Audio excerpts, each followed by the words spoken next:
Why did Anakin Skywalker fall? And who is to blame? Or is the better question, who's responsible? And what do we do with that information? On a recent episode of my Star Wars Generations podcast, we were talking about Revenge of the Sith and this topic of, who is responsible for the fall of Anakin? Is it Anakin? Is it the Jedi? Is it Palpatine? Is it all of them came up? And I realized that we had a fun discussion of it, but it's a much deeper conversation that I wanted to talk to Riki about. And Anakin Skywalker is kind of the chief example, but it's something we talk about a lot in comics and superhero movies is when we get a villain's backstory, when we get their villain origin story, it leads questions of, can we be sympathetic to them? And now who is to blame? Is it their fault that they became a villain? Is it the circumstances they were under? How do we deal with all that? And how do these questions affect the way we see things in our own lives? As always for this, my co-host for today is Riki Hayashi. Riki, how are we doing today? This is a very interesting topic, Matthew. So I'm glad you brought it to this podcast as well. Obviously, we're both, you're obviously a fan of Star Wars, but I think some people might not know that I am a huge Star Wars fan as well. I've been a guest on the other. Actually, I think we just released the Bad Batch summary one, right? You were a guest, but also you and your partner Sarah were co-hosts. I think the longest running co-hosts of the Star Wars podcast for a while. Yeah, so I Star Wars is very close, near and dear to my heart. And questions like this are on one level very simple, simplistic, but can lead to good discussion. Agreed. And so let me actually start by saying, when it comes to, as I said, on that other podcast, we did a longer conversation about Anakin. And this isn't as much us discussing who's responsible or to blame for Anakin, as much as it is us talking about how we frame that question. But I'll start by giving you a chance to talk about, why did Anakin fall? And who in your mind is responsible or to blame? Yeah, the fundamental wordplay here, responsible to me, only one person is responsible, Anakin Skywalker, for his actions. Right? Like personal responsibility, I think, is very important. But also from a fictional historical perspective, you want to be able to assign blame for incidents like this, the fall of the Republic, right? Like Anakin is responsible for his own actions, killing Jedi and probably other crimes as Darth Vader. But the bigger picture here is the Republic fell, the Jedi Order fell, and who's to blame for that, right? He had a hand in some of that, in the incident in Palpatine's office with Mace, in helping to execute Order 66 by assaulting the Jedi Temple. But it's very rare that one being can solely be, blamed for historically significant events. Right. That makes sense. I think I look at this through a slightly different lens in that I do think responsibility is important. And I think you're right that Anakin is responsible for the choices he makes. But also, there are a number of other people that make choices that create the situation that Anakin is the person who he is, and he's in that situation when he makes those choices. And I guess this is kind of my central idea with all of this, is that I think blame is a really problematic direction to go, because it really looks for the idea of, if we find one person to blame, that means that everybody else is off the hook. Or we have to say that these two people are equally to blame. Or then it gets into a conversation of, if you say these two are equally to blame, should it actually be more like 70-30 or something like that? And to me, all those conversations are about trying to figure out who did the wrong thing. And when I look at a situation like Anakin's, for me, both within the story, but also outside the story in terms of how we learn from it in our own lives, I think what I come down to is I really want to figure out, for each of the different characters and each of the different institutions, what level of responsibility do they have, not for the perspective of blame, but for the perspective of how can they learn to do something better the next time? Does that make sense as a framework? Sure. I also like another word I would use in this context is accountability. Yeah. In that the Republic fell, was replaced by the Emperor or the Empire, Right. and then in the future we get the New Republic. And if this were like a real world, if this were real governments, presumably there would be some kind of trials held, Mm-hmm. right, to hold people accountable for the Empire, like war crimes trials. And we usually don't get a lot of that in like the fictionalized Star Wars universe. Yeah. But if you were to examine it from that perspective, like who do you hold accountable, right? And then Right. like you look at Anakin and what he did, and 100% like if they have the death penalty, he's probably getting the death penalty for the things he did. Palpatine, the same thing. The Jedi, like Yoda, I don't like Yoda's obviously not gonna get the death penalty, but you look at how people are held accountable for mistakes in the real world. I mean, like Yeah. real world examples like 9/11, Benghazi, like they hold inquiries and in some cases like put people on trial for mistakes that were made that led to bad outcomes. Right. And I think there's a very real possibility that Yoda and or the Jedi Council would be held accountable, would be put on trial and held to account for the mistakes that they made that led to the Empire, that led to Palpatine taking over. Because Certainly.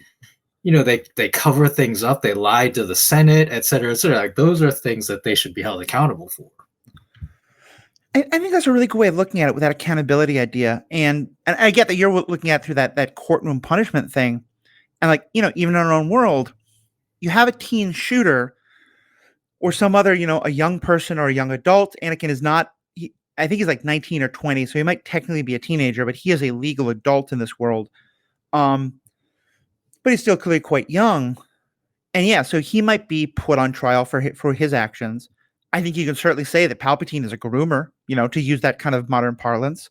And then in the same way that like, schools missing all the warning signs about a kid can get sued, I think the same thing could happen here. Because for me, and I guess here's where I'm focusing not even as much on the fall of the Republic, but just specifically the choices Anakin makes.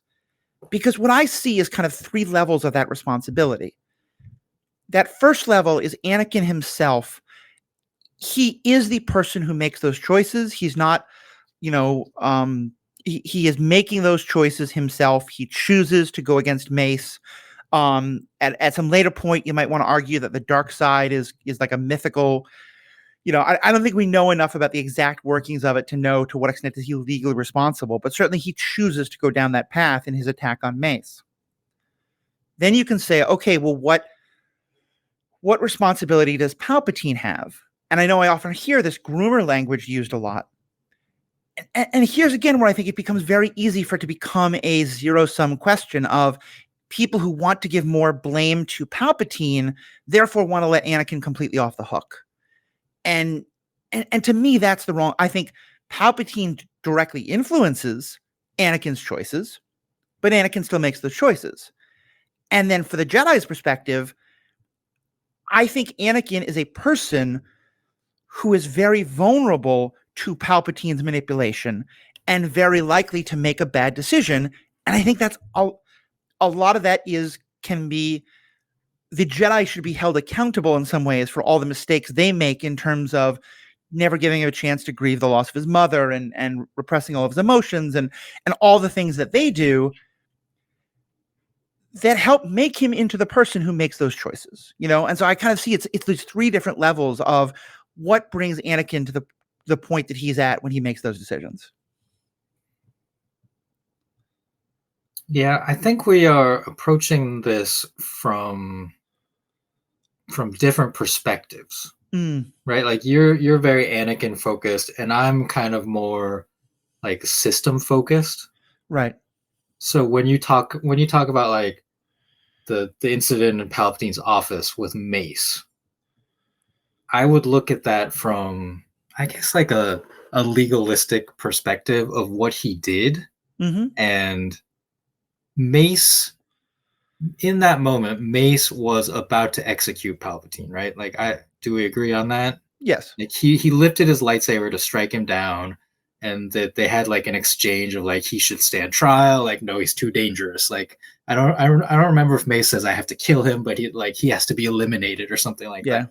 So he makes his intention clearly. He's going to murder Palpatine, which is not legal, right? Like, he's taking an extra judiciary Right. action to and making his own declaration, like I'm the judge, jury, executioner in this case.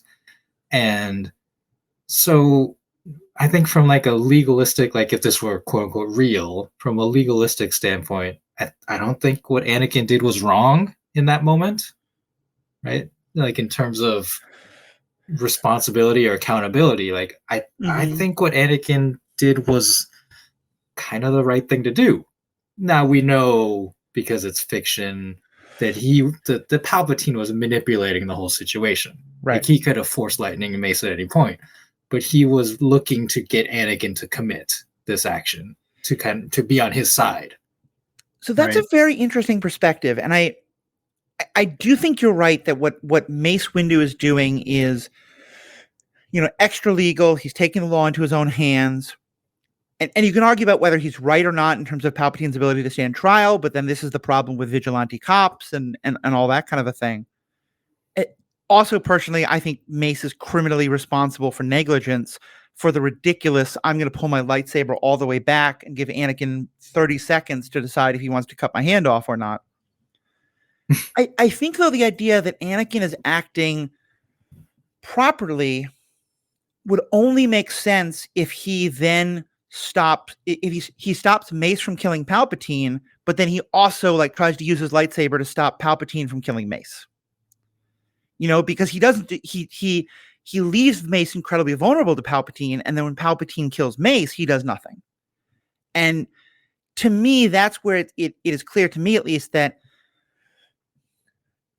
Anakin's concern there is not that what Mace is doing is illegal or wrong. It's that he needs Palpatine alive for his own selfish purposes of keeping Padme alive.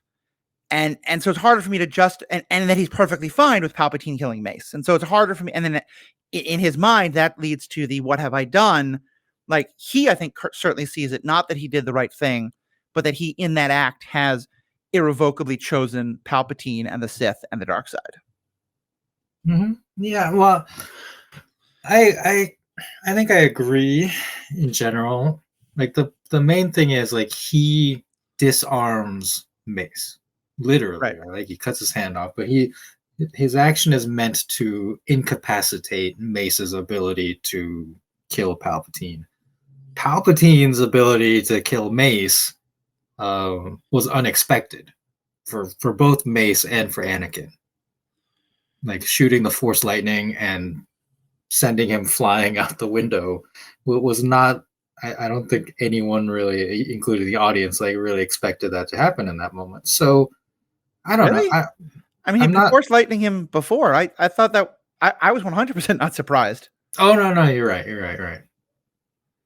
Oh, either way, though, I think we're getting a little bit too locked into that legalism of that one particular moment. I guess for me, what I'm trying, and even if we don't talk about the decision with Mace, is also, then he goes and attacks the temple and all that, and then he starts on this dark path and does all these terrible things. And I think we can have a larger conversation about who's responsible for the fall of the Republic, and maybe let's do that next. I guess what I'm just getting at is I feel like when the conversation is that because we can put a lot of, I like this idea of accountability instead of either blame or responsibility on both the Jedi and Palpatine, that somehow lets Anakin off the hook. And to me, that's where this idea of everyone is responsible for their own actions. And I at least think, especially when it comes to our own world, that it's important to be able to hold this tension, that we can both say people make their own choices and are responsible for those choices, but also a lot of other people made choices that put people in that position, and that the point, like, when we look at young men who, commit horribly violent crimes, teen shooters and stuff, but also just people born in bad circumstances and the like, we can often look at the circumstances they come from and decisions that were made, or when we were talking about this on the Star Wars podcast, Erin was talking about how she listens to true crime all the time. And almost all the people they talk about were horribly abused as children and then turn out to be these horrible people as adults. But of course, lots and lots and lots of other people are treated badly as children and do not turn out to do that. And so the idea being kind of that, I think, to me, that we can hold this tension of saying, if the Jedi had been a lot smarter in how they had helped raise Anakin, I think it is almost impossible, very unlikely that Anakin makes the choices that he does. But still, it is at the end of the day, like, Anakin is the person who makes those choices, and he is responsible for those choices. But the person he is largely formed by the Jedi and by Palpatine and others, and so accountability can go to everyone.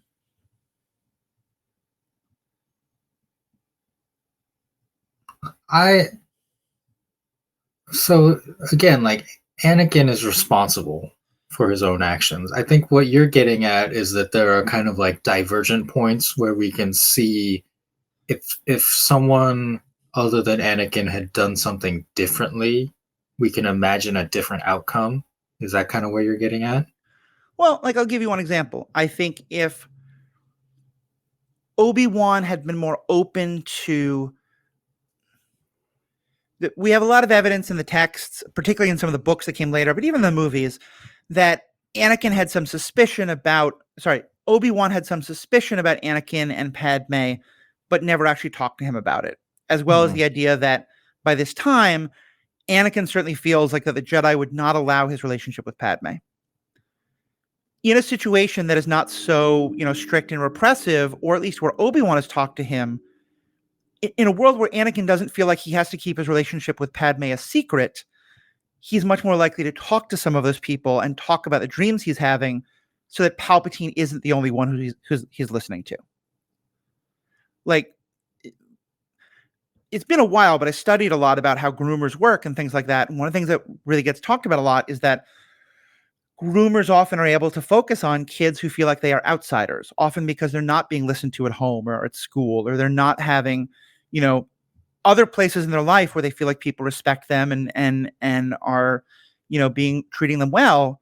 And so when someone starts saying, "Oh no, I think you're actually great. No one, it's so sad that no one listens to you," they become very responsible to that potentially manipulative groomer person. And to me, that's exactly what I see with Anakin. Like, I don't think he's anywhere near as responsive to Palpatine if the Jedi treat him better.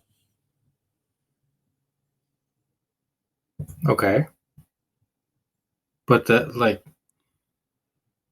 I guess where we're going is like, what are you holding the Jedi responsible for?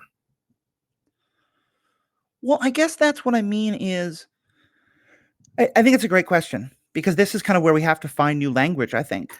And we're using Anakin as an example. I think there's other people we can talk about as well. Kingpin, I think, is another great one, but also any hero where we're given enough of their sympathetic backstory that we have to sort of ask about it. I think that if the Jedi are putting people like Anakin or even Barriss into situations like this, it's not a question of to what extent are they legally responsible. Can they be sued? Can any of them go to jail?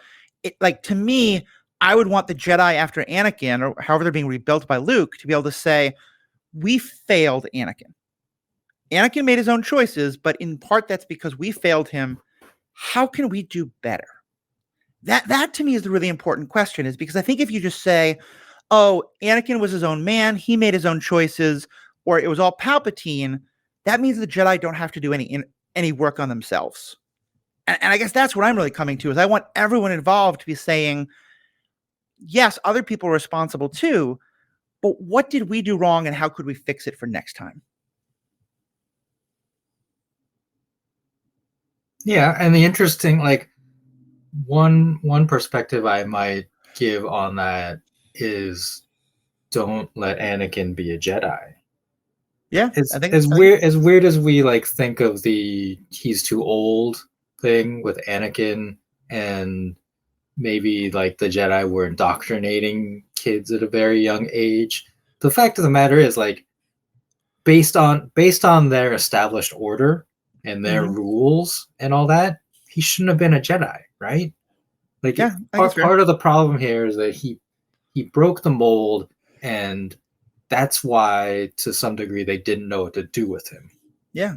And even up to the point where he's falling in love with Padme and is hiding it and is not sure what to do, he himself could have made the decision to leave the Jedi Order at that point and just marry Padme.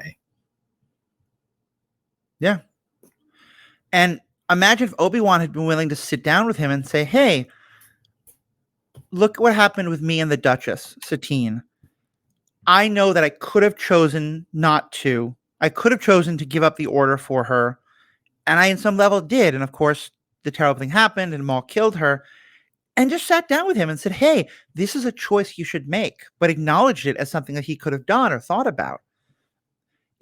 This is a weird analogy, I realize, but one of the things I think about a lot is that a lot of groomers, especially when it's, more sexual in nature, really thrive in situations of very, very restrictive sex ed, where kids are not being told anything about their bodies. Kids are not being, they're just told abstinence first, all those desires are sinful and wrong. You should just ignore them.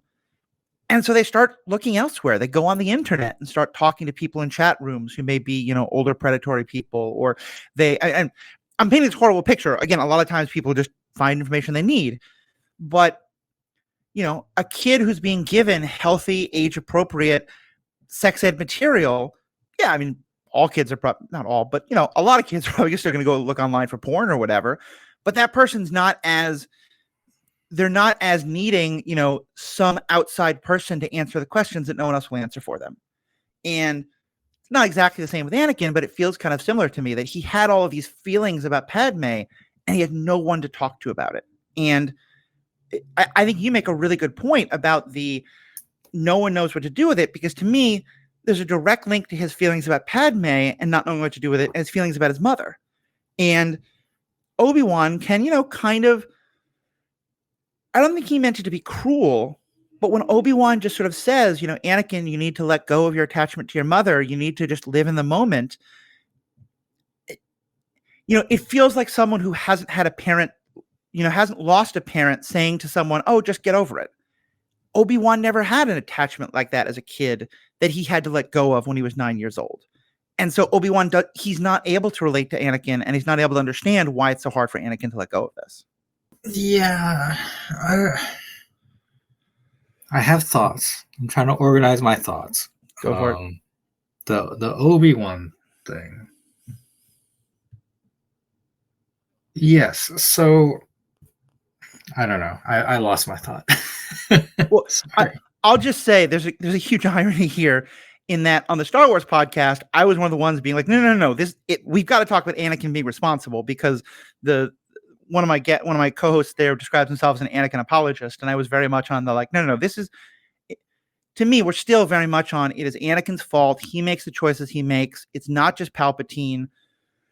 He's making a lot of bad choices throughout the Clone Wars, getting insanely jealous over Padme's, former flirtation, killing people, like, killing all the Tuskens. Like, none of this is in any way to defend Anakin. It's just to say that, I guess here's maybe another way to say it. When Anakin chooses the dark side, I think we have to, to me, the better question is not who's to blame. It's why does he choose the dark side? Mm-hmm. And yes, he is the one making the choice. It's his responsibility. But lots of other people don't make that choice. Luke doesn't make that choice. And I think we could just say, well, that's just because Luke is a better person than Anakin, and Anakin's just a bad person. But to me, that's a really dangerous road to go down, because then all of us can say, oh, we're just better than Anakin. We don't have to confront the fact that we might have made that same choice too under different circumstances. So for me, it becomes really important to ask, what are the factors that helped make Anakin into the person that would make that choice? Yeah. And what I would say is that someone can be a victim of circumstances and an object of sympathy, a tragic figure, I think we might portray Anakin Skywalker, Mm-hmm. but that same person, it is also the perpetrator of more harm, right? Right. And I don't think it needs to be a one or the other. Like Yeah, exactly. one leads to the other. And we can be sympathetic to the character Anakin Skywalker and say, it sucks that his mom died. It sucks that, he had these dreams about his wife dying, and all of that. Those are the stepping stones that lead to his fall to the dark side.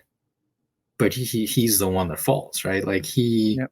is the one who commits the atrocities, and nothing in his circumstances should excuse his crimes. They explain them, I think, is the best way to put Yeah. it. And so, like, being an Anakin apologist, like, I think that is as much a part of a consequence of discourse, right? If Mm-hmm. the discourse of fandom is like, Anakin's a villain, he's to blame, like, he's the worst. Yeah, you can have a conversation where, like, these are the circumstances that led him to become this monster. Right. And I think that makes for more compelling narratives as well. So it's good to explore that. I've got a lot of responses there, and we're going to get right into that right after this. We're starting the conversation, but we want to hear from you. Send your thoughts, questions, or anything else you want to hear us discuss to feedback@theethicalpanda.com. Or you can find us on Twitter, Instagram, or TikTok under The Ethical Panda. You can even chat with us on Discord or Facebook. Find those links in the show notes or on our website, theethicalpanda.com. And if you like this content, why not become a member? You get early access to ad-free episodes for all podcasts in the Ethical Panda family, along with bonus content at the end of most episodes, plus member-only episodes. And it's just $5 a month, or $55 for a full year. Sign up at theethicalpanda.com or through the link in the show notes. And now, back to our episode. Welcome back, everyone. I want to keep talking about this, and there's a lot to say about Anakin, but I wondered if we could broaden it out to a couple of other characters to throw into the mix. And I want to start, Riki, with a show that you and I both love and have talked about a lot, Avatar: The Last Airbender. Because let's look at the characters of Zuko and Azula. Zuko and Azula are both the children of Fire Lord Ozai. Fire Lord Ozai is, incredibly abusive, both physically and emotionally. He pushes his kids to terrible directions, and a lot of the terrible things that they both do are, in large part, I think you can directly trace them to the kind of upbringing they have. Now, Zuko gets exposed to some really good people, especially Uncle Iroh, but also just the Avatar gang themselves, and winds up kind of having his villain turn, but then his hero turn in a way Azula never really does. Mm-hmm. Where do you place blame for the two of them? Or again, I bring up this whole conversation of blame, responsibility, or accountability, and especially they're like literal teenagers, not, at least kind of past the age of majority. Not that it's that significant, but legally it is. Where would you kind of put the two of them in this conversation? I think I would apply the same kind of framework in that they're responsible for their own actions, even though they are teenagers. Like in a lot of these fictionalized worlds, teenagers do a lot of things that are larger than life, whether it's on the good side or the bad side.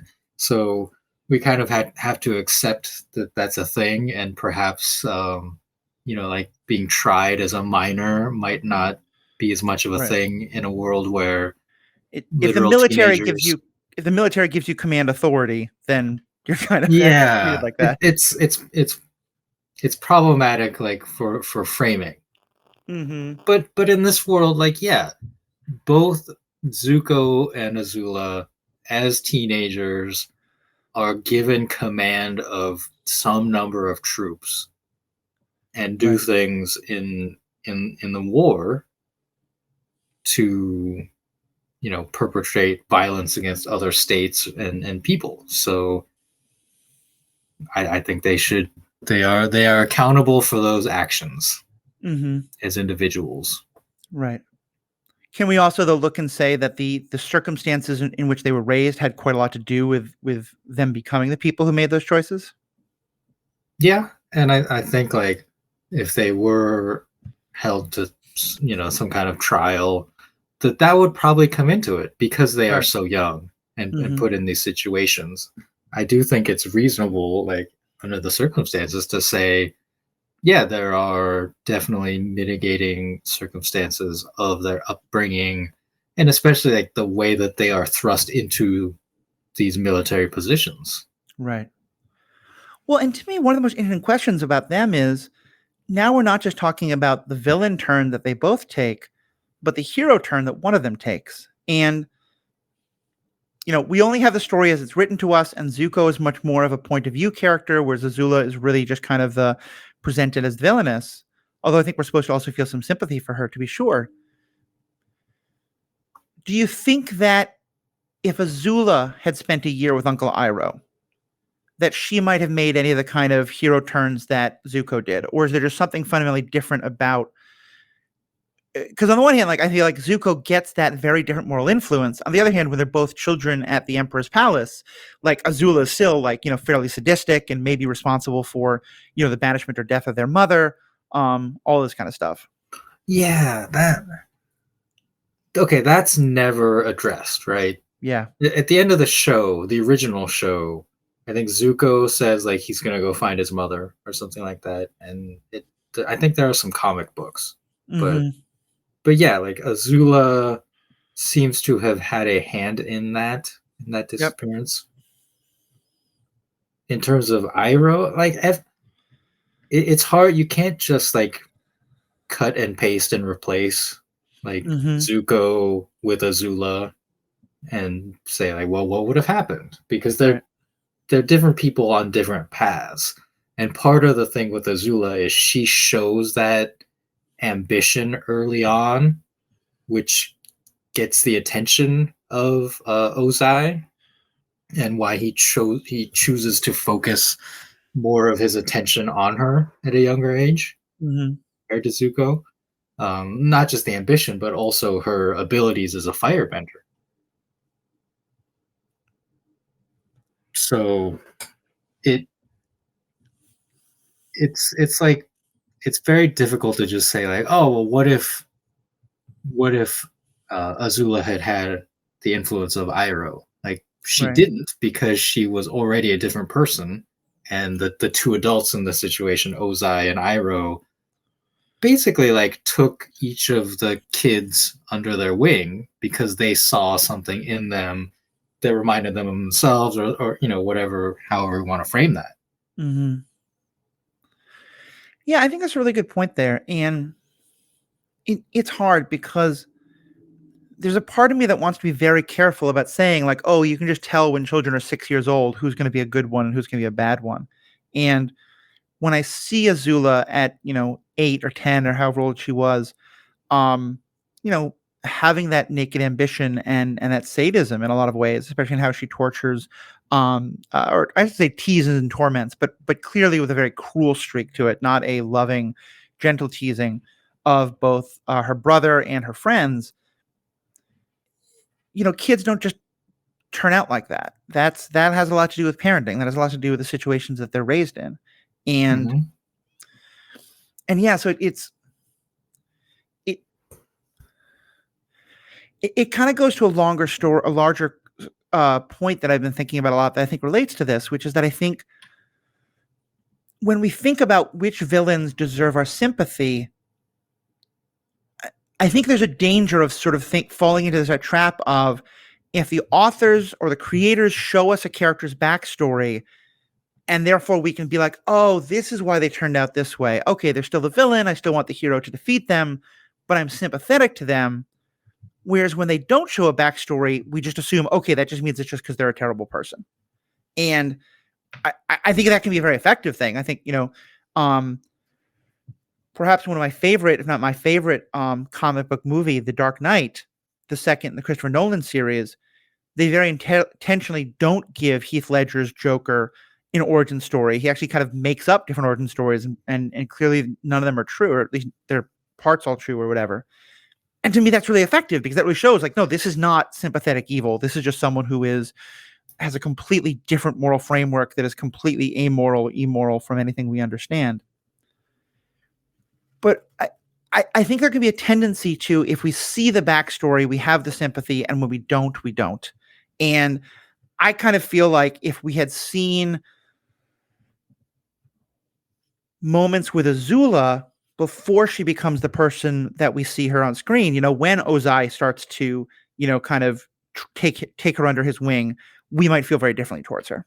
Yeah, I like learning is constant. Like growth as people is constant. Like we're talking about these kids, but even as adults, there are moments where something can be reinforced, right? Like good behavior can be reinforced, bad behavior punished, and like we use that framework to decide, like going forward in the future, do I want to continue doing good things or do I want to continue doing bad things? And bad things is like, it doesn't have to be necessarily like high crimes.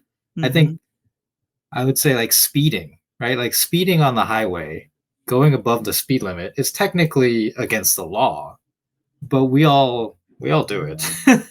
And we do it because when we go over the speed limit, there are no consequences. We don't, if you stick within a certain range, you're not going to get pulled over, and you're hopefully you're not going to cause an accident, mostly because we're all doing it and doing the same thing. But that's like a very minor example of like a reinforcement. Like, oh, I'm just going to go 5 miles over the speed limit. Everything's fine, so I'm going to continue to do that. And what I think I would say is that there is a speed limit that most of us observe, but it's 5 to 10 miles over what is printed. Yeah.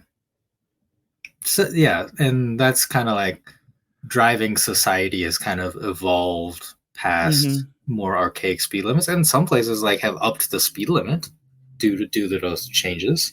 Some places haven't. And then of course, like there's always instances where you might get pulled over because a certain area decides to enforce the posted limit more strictly, right? And then you kind of like, if you know that or you discover that, you're like, okay, well now in this section of highway near this town, I know I have to go slower. Right. And we adjust our behavior. And that's again, like the consequences of that are not earth shattering. Like we're not talking about life or death. Well, hopefully life or death situations. But I like to think of that as like, yeah, like we always make decisions, and some are quote unquote good and some are quote unquote bad, but it doesn't, I don't think it necessarily casts us as good or bad people like in the big picture when we make certain decisions. But like we should think about them. Like we should think about our decisions, why we do them. Like I actually, because I'm a jogger and I like jog on city streets, like when I'm driving in city areas, I tend to go a little slower because I'm very conscious of that, of like being aware of joggers, bikers, pedestrians, and just like the responsibility I have. Because when I'm jogging, like some people, I'll tell you, just like aren't paying attention and will like cut me off at intersections and stuff, and I'll just like be standing there like that was very dangerous. Like you didn't even look for me. So I try, because of my background as a jogger, and Yeah, no, I like what you're talking about there, and I think that kind of speaks to this whole idea of that you can both take personal accountability while also recognizing that there's other factors there. I'm going to get very kind of real for a second here, but this is something I've talked about before.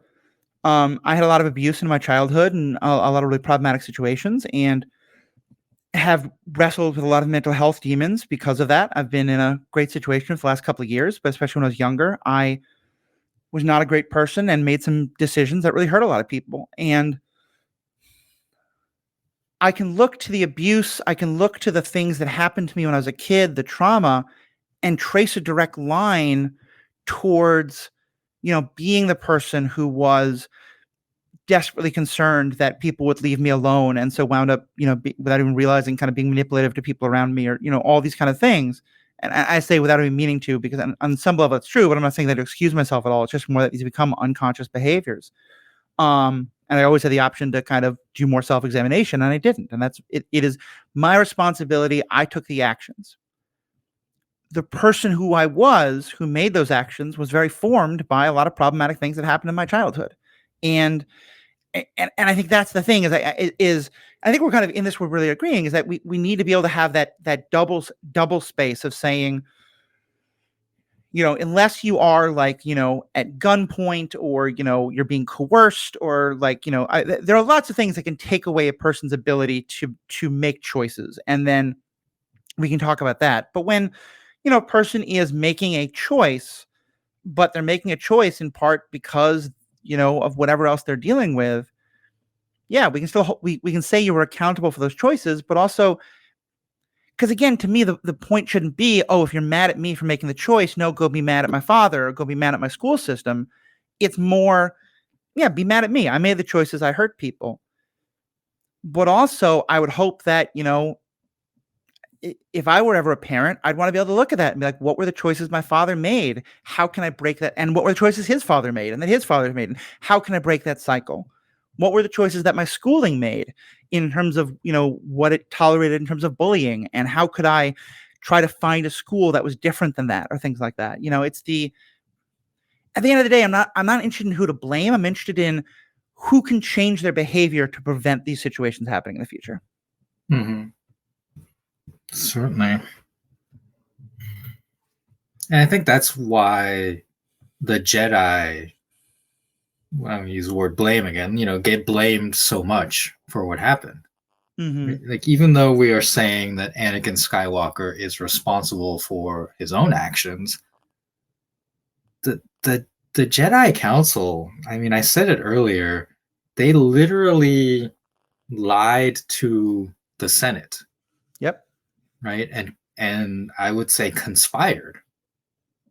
Again, from like a legal standpoint, I think there was a criminal conspiracy to hide I think the Jedi they said they were losing their connection with the Force, and hence they were unable to detect the Sith, right? I think was the conversation that happened.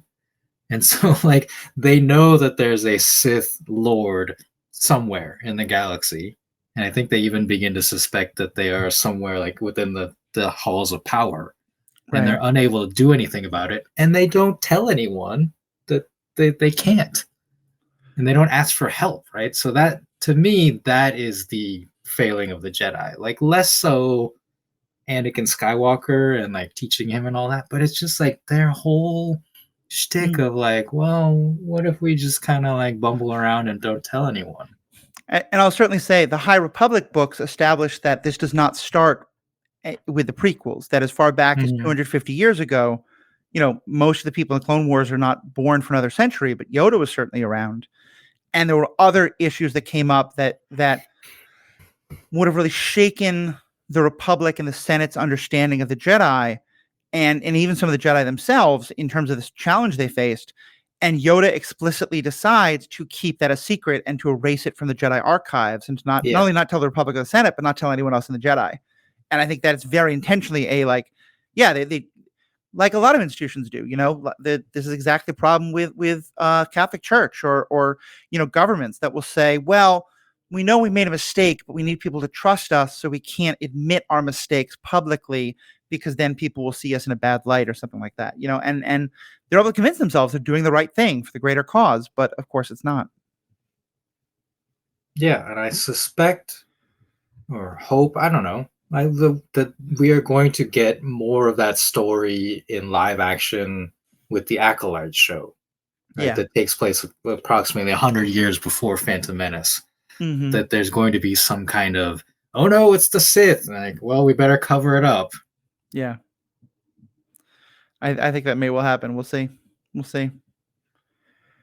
One other character I want to throw out, something else that people mentioned in the Facebook post I put up about this, the character of Killmonger. In the movie Black Panther, you have T'Challa and I I think his first name is Eric. I forget, but the person known as Killmonger. And they are both princes of Wakanda, but they have these incredible different upbringings and wind up going to incredibly different places. How much of that do you think is the different circumstances they had versus just being different people? Oh, we're going nature versus nurture. I mean, that's kind of what a lot of this is about, right? Yeah. I mean, the way it's presented, I think a lot of it is, which word do I want? A lot of it is nurture. Right. Because Killmonger is presented as a person who grew up in the United States, Oakland, I believe. Mm-hmm. Yeah. And saw the racial inequity in this country. Mm-hmm. And then once he came to be aware of the existence of Wakanda and their power, basically asked, like, why are you letting this happen out here?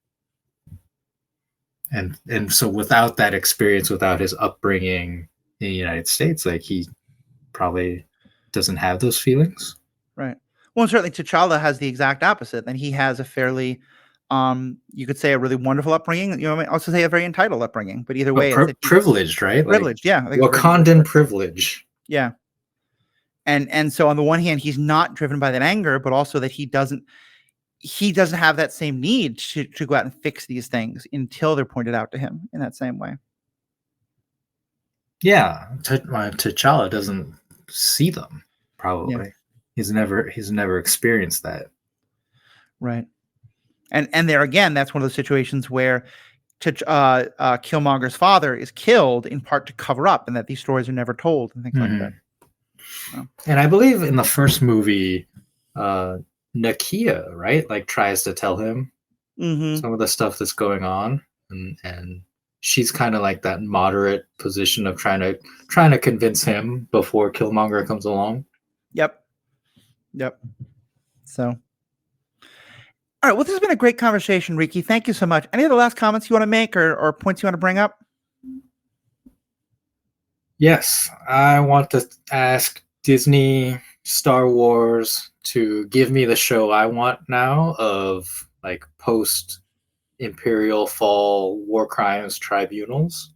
I don't know if we need that in Star Wars, but we are getting some interesting storylines in, like, the Mando era of ex-Imperials still in power within the New Republic. And under Mando, we're getting the idea that there are some war crimes trials happening, but also a lot of people being forgiven if they will be kind of like good Republic citizens. Which, I think that, to me, I watched that one episode and I was like, why don't you give me a whole show about this? This looks phenomenal.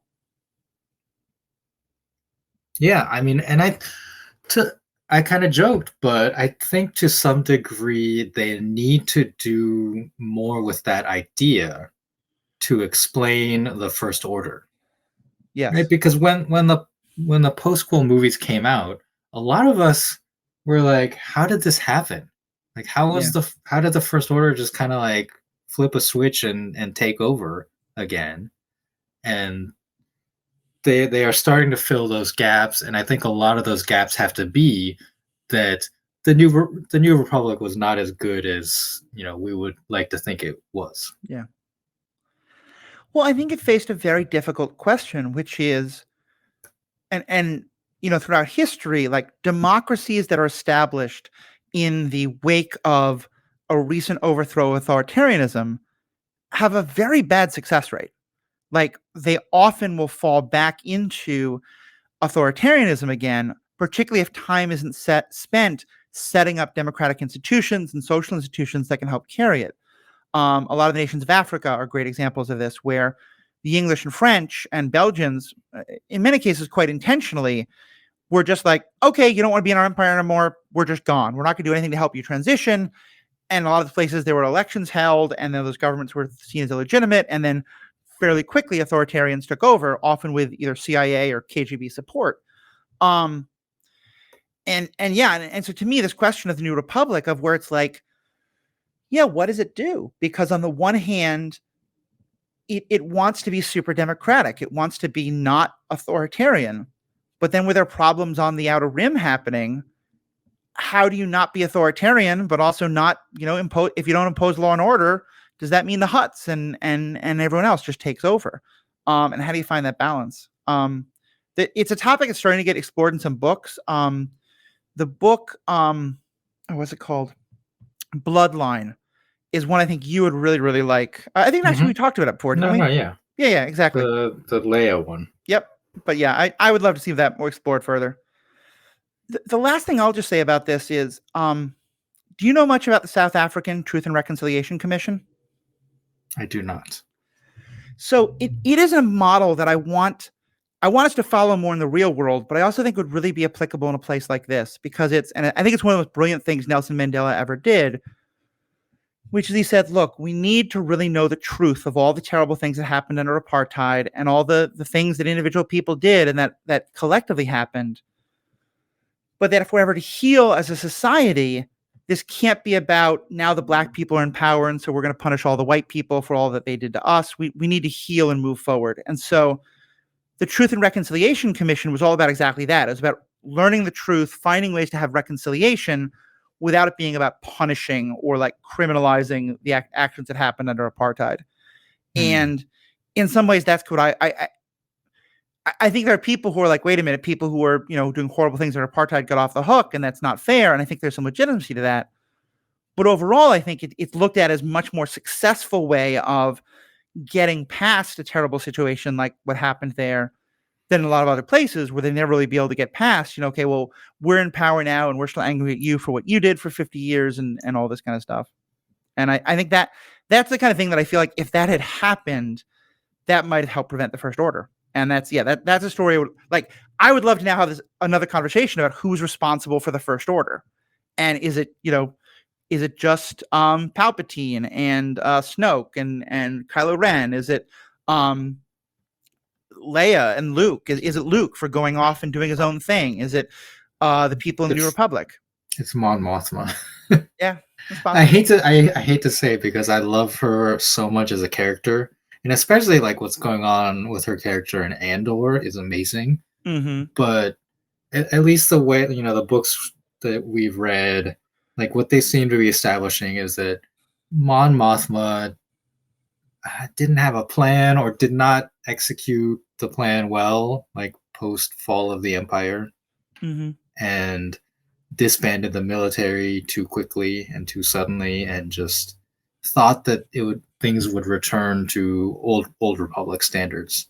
Yeah. When it's difficult to do that, like as you just said, like the first generation after the fall of an authoritarian regime, I think it's very important to establish like ground rules and to shut out some of those old members from power. Yeah.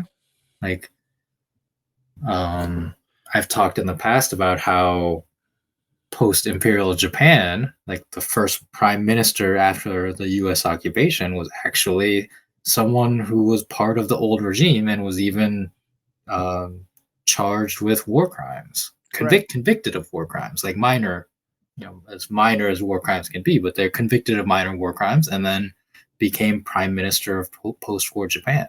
Right. And that, Japan as a country is peaceful, but there are still like these tendencies, especially like in government, that unfortunately, like I could see a return to like not necessarily empire, but definitely like an authoritarian militaristic country. Yeah. Well, and certainly we're seeing that in a lot of parts of Europe right now, Eastern Europe especially, but also, fascist parties in the rise in Germany and here in the United States. So, yeah.